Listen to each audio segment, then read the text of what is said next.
We talk a lot about burnout like it is something that happens when you just work too hard or you don't sleep enough.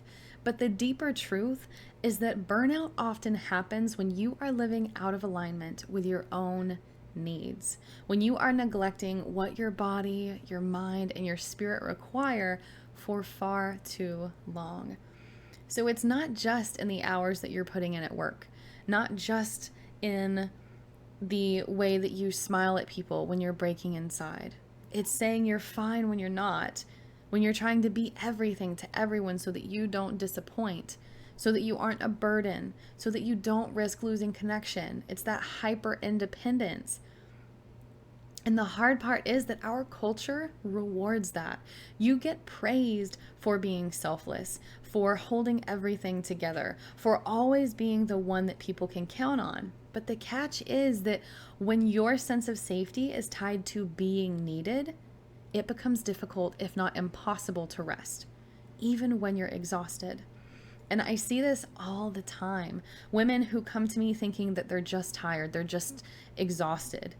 But what's actually happening is that they have been performing selflessness for too long with no breaks in between.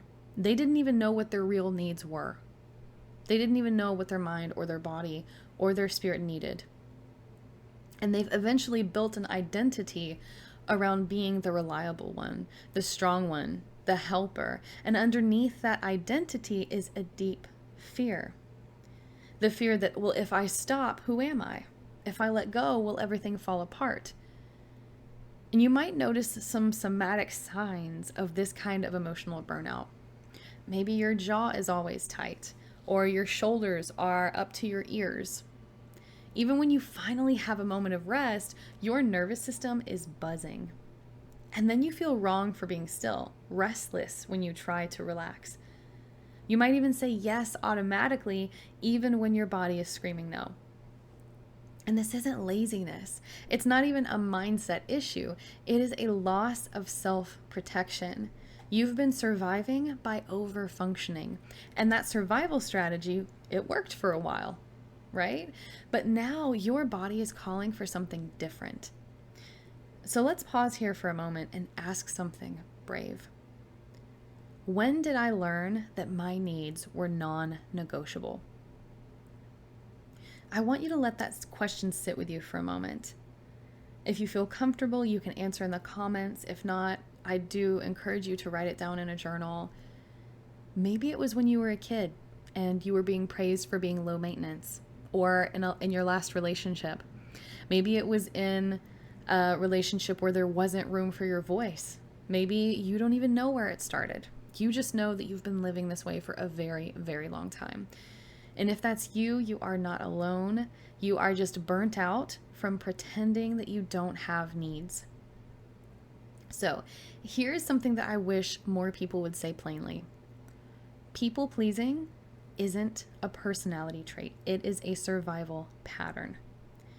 Specifically, a nervous system response. So if you are familiar with polyvagal theory, it's often linked to what we call the fawn response. And that is the part of your nervous system that learns, if I please someone, if I appease them, I stay safe. If I stay agreeable, if I anticipate other people's needs, if I avoid conflict, then maybe I won't get hurt. Maybe I won't be abandoned. Maybe I won't be criticized. Maybe I won't even be rejected. So it's not just about being nice, it is about survival. And this is why so many people pleasers feel compulsive. It is automatic, right? Your body literally gets activated at the thought of saying no, at the thought of disappointing someone, at the thought of speaking up. And you might notice this in the body with tightness in your chest when you're about to tell someone no. Or maybe you feel a lump in your throat, or your voice gets shaky. Maybe you say yes before you even thought about it. You apologize for things that aren't even your fault. You over-explain just so that you feel safe. And here's what lives under that. My worth depends on being helpful. You believe if I set boundaries, I will be rejected. Conflict isn't safe, it's dangerous. If I let someone down, I'll be abandoned. And that's deep, right? That's not just a mindset shift. That is your body's entire safety system at play. I want you to also think for a moment where the urge came from for you to overgive. Where did that start for you? Maybe, again, maybe it was in a specific relationship. Maybe there was a project that you should have said no to. Maybe an apology that you offered just to smooth things over to keep the peace. Notice where that energy is in your body, too. Do you feel any tightness anywhere? Any tension, any pain, any fatigue?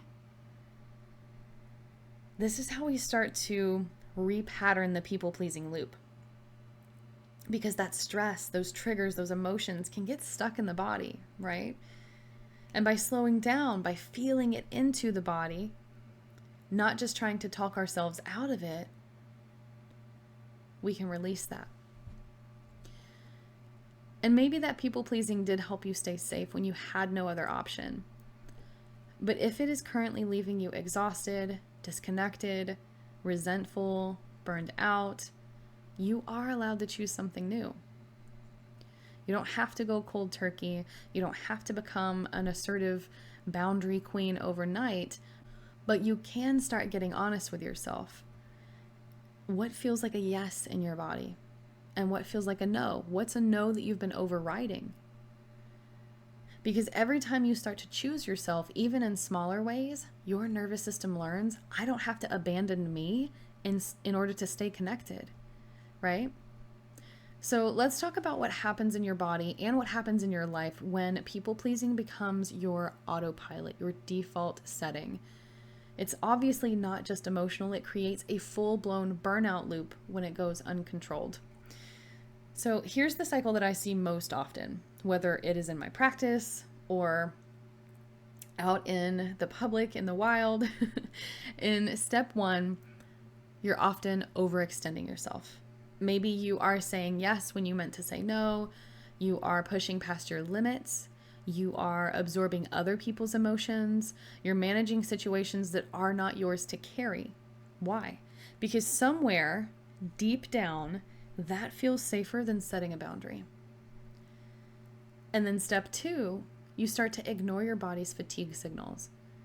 Maybe you feel the tension, you feel the pain, the tight chest, the brain fog, the short fuse, but you override it. And you tell yourself, I'll rest after this deadline. I'll speak up next time. Well, it's not that bad. And in step three, your body takes over. You start to get sick. You crash, you emotionally flatline, maybe you isolate, you feel really numb. Sometimes it looks like procrastination. Sometimes it looks like binge watching shows in the dark for hours and you're too tired to function, but you can't rest. And then what happens? In step four, you start to feel guilty, right? You feel lazy, you feel like you're unproductive, you think I should be doing more. And so you drag yourself back into over-functioning and the whole thing starts over again. And that's the burnout loop, right? It's about your nervous system being stuck in a survival cycle that's trying to earn safety through service. And biologically, this isn't benign, right? When you're stuck in this loop, your body is shifting into chronic stress patterns, which means cortisol dysregulation happens. Your body can't keep up with that demand. It's a lot of energy. So you end up wired at night, crashing midday, waking up exhausted no matter how much sleep you get. And then your immune function starts to tank. And I do think trauma is linked to autoimmune disorders. You might even find yourself catching every cold, right? Dealing with lingering infections, noticing that your body doesn't just bounce back in the way that it used to. And then mast cells get hyperactive. Histamines are hard to break down. And this can lead to new onset allergies, histamine flares, maybe unexplained symptoms, anxiety after you're eating, maybe issues with low blood pressure or even high blood pressure, new food allergies that you weren't expecting because you had been eating strawberries your entire life. And then again, autoimmunity risk increases. Especially when your body doesn't feel safe or seen for long periods of time, it might start attacking itself and think that you are the threat. I used to have a patient who had no idea she was fully burnt out. And she thought she was just a little tired. Maybe her iron was low, or maybe she wasn't managing her time well. And she was a nurse, she was a mom, she worked 12-hour shifts. She was the go-to person in her family, and she prided herself on being strong, which she very well was, but she didn't really take any time off. She hadn't taken a day off in years between family and work. And when she finally collapsed, both physically and emotionally, it wasn't just a single trigger. It was the cumulative cost of always being the strong one, of always being available, of always being on. And that's what I want you to hear today, is that you are not broken or lazy. What's happening is that you are over-functioning to stay connected. And maybe this was necessary at one point, but it's not sustainable forever. So let's start getting curious, right? What would happen if you stopped abandoning yourself in order to be liked, or to be needed, or to feel productive? What might you reclaim if you let your body lead, even if it's just for a short while? So let's name the cost, because people pleasing doesn't just drain your energy, right? It chips away at our identities. And when you are chronically prioritizing everyone else's comfort over your own truth too, not just your comfort, you start to forget who you are outside of your roles. You become the fixer, you become the helper, you become the responsible one. And somewhere along the way, you start to lose touch with your own wants, needs, and rhythms. And maybe you've felt this, maybe you've recognized it. Maybe you can't remember what you actually like to do in your free time because your free time isn't really free. It's filled with obligations, other responsibilities, or recovery from overextending. And then you start to notice that rest doesn't restore you. It makes you anxious. It makes you even more exhausted. Like there's something that you should be doing. It makes you feel guilty and full of shame. You start to feel resentment building, but you can't always explain why. You're doing all of the right things, you're being kind, you're showing up, you're being helpful, you're managing everything, yet you feel hollow, irritable, or totally alone. And that's the emotional cost. But obviously there's a physical cost too, and we've touched on that already, but let's talk about some common symptoms that I see in women that are caught in this pattern. Midday crashes after what should have been a full night's sleep. Maybe you're feeling anxious when you're finally alone because that stillness feels unsafe and you become very restless. If you're feeling emotionally numb or disconnected, maybe you're having digestive issues, skin flares, eczema, hives, rashes, mystery symptoms that don't respond to typical treatments. Even mystery food allergies that came up out of nowhere. Tension and tightness that don't resolve with rest. Because they're not just physical. Emotions can trigger muscle tension. And lastly, body shame or frustration. So you might feel like your body is betraying you when it is actually trying to protect you. And maybe you find that your sense of self-worth is entirely wrapped up in how much you're doing or how well you're taking care of others. And that's not your fault. Many of us were raised to believe that being good meant being small, quiet, helpful, and self-sacrificing. But the truth is that saying yes to everything else means saying no to yourself, no to healing, no to slowing down, no to your truth. And this doesn't have to be loud or dramatic. You don't have to burn everything down to choose yourself, but you do have to start noticing things. Notice where you're overriding your needs out of habit, where you're trading your authenticity for approval, and where you are abandoning yourself in the name of being good. So how do we begin to actually let go of people pleasing? Because we can talk about all day long why it is harmful and how it keeps us in survival mode, how it drains us, but most of us don't choose it consciously. It's a nervous system reflex. And if we want to shift it, we can't just say, I'm going to stop doing that, and we stop doing it. We have to build new patterns that feel just as safe, if not safer, than the alternative. So start with small things. You don't have to set huge boundaries overnight. For a lot of us, especially when we've been fawning and people pleasing for years, even saying no to a really close friend feels like walking a tightrope over a pit of shame. So, one way that we can do that is by setting micro boundaries. And you don't have to set really big, firm boundaries overnight. For a lot of us, especially if we've been in fawning or people pleasing mode for years, saying no to even a close friend or a relative can feel like walking a tightrope or walking on eggshells. And instead of aiming for perfection, try to practice micro boundaries. So you can say, let me get back to you on that. Again, it's not a firm no, it's let me get back to you on that. Maybe we'll see. I need some time to think about it. I need a little time before I commit. Well, can I check in with so and so first? Or can I check in with myself first? Or can I check my schedule first? Right? That's it. You don't have to say no. You're not saying no yet. Not yet. Right? You're interrupting that automatic, habitual yes. And you're giving your nervous system a chance to check in, to breathe, to feel into your truth. And we can also do daily body scans. So a quick body check-in when someone asks you for something. You don't have to respond immediately, right? Just pause and close your eyes and think, what do I need before I say yes? Maybe you need more information. Maybe it's time. Maybe it's a nap. Maybe it's a solid no. We're not used to doing this, right? We're not used to saying no. And most of us were trained to override our bodies in favor of being agreeable. But doing a quick body scan helps to rebuild that inner discernment. And you learn to hear the quiet no before it turns into a loud shutdown, before you enter that freeze state and burnout. And the next part is crucial. So you have to build internal safety to tolerate other people's disappointment.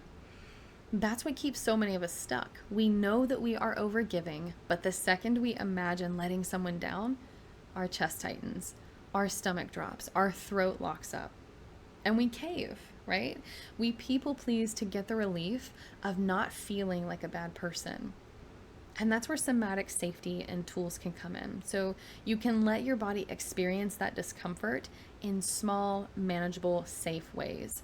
So you can place one hand on your heart and the other on your belly like we do at the end of our EFT videos, and inhale in through your nose and exhale out through your mouth. And you can even exhale with a sigh. All of this activates that vagus nerve, stimulates that parasympathetic response, and trains your nervous system that you are safe. Even if someone else is disappointed, even if you say no, that you are safe. Even if you hear the urge to say yes, but you want to choose no because you know that's what's best for you in that moment. So you're not just setting boundaries here, you are retraining your nervous system to believe that you will survive it if you say no.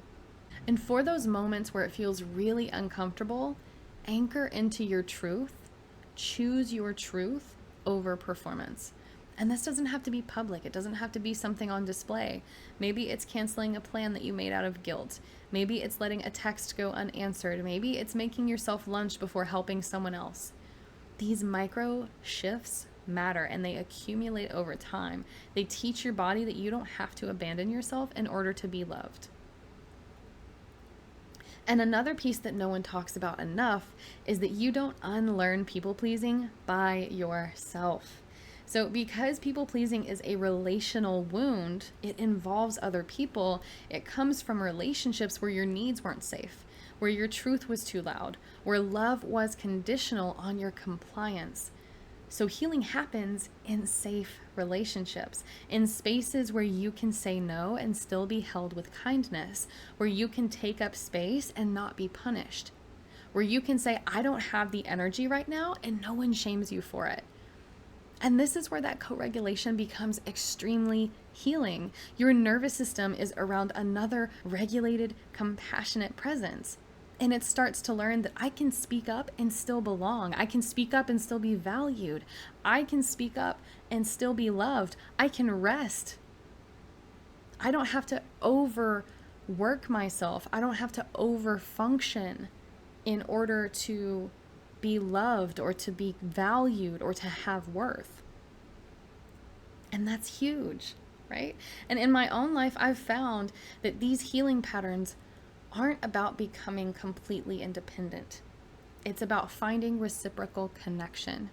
Relationships where you can take turns, where you learn from one another, where no one's rescuing each other, but no one's pretending that they're fine when they're not either. You support each other. So if this feels hard or it feels foreign to you, and you're like, well, where do I even find that? How do I even start to find a safe relationship, right? Because when we're in people-pleasing mode, it's often really difficult for us to trust other people, right?